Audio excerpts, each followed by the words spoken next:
The cotton gin, invented by Eli Whitney in 1793, was one of the most transformative inventions in the U.S. during the early 1800s.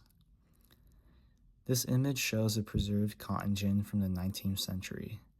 The machine works by placing raw cotton where it is pulled by the rotating gear in the middle through a thin mesh.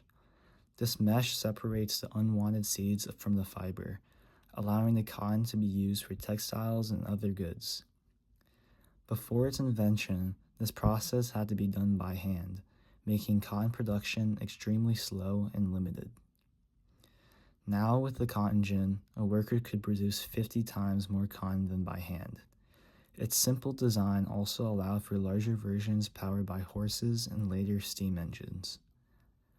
This image shows Eli Whitney's original patent for the invention.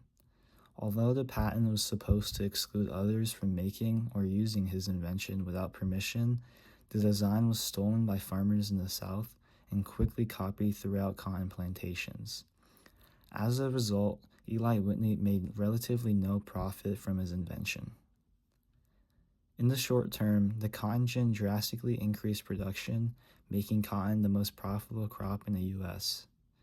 Coupled with the Louisiana Purchase in 1803, the gin enabled westward expansion of cotton production, creating an agricultural powerhouse in the South.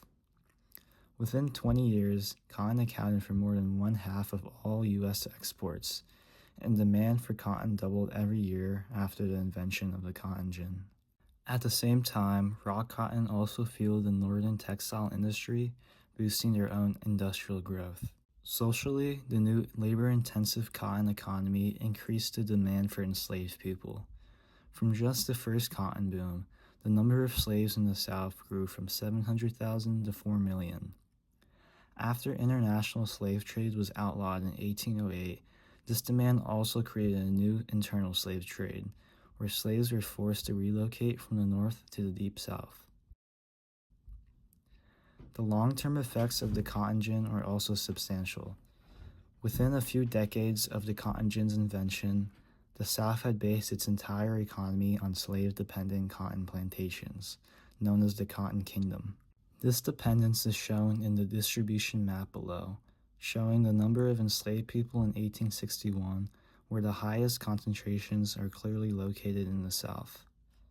Meanwhile, northern textile mills flourished from the excess raw carbon, creating an industrialized economy less dependent on slave labor.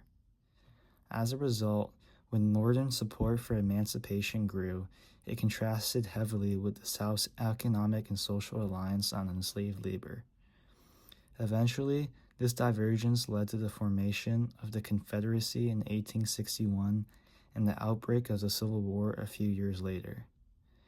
In conclusion, Eli Whitney's cotton gin was revolutionary, reshaping the U.S. both economically and socially. In the short term, it increased cotton production, expanding the southern plantation and northern textile economies while driving the rise of slavery in the South. In the long term, it embedded slavery into Southern society while creating an industrialized North and deepening sectional divisions, which eventually led to the Civil War.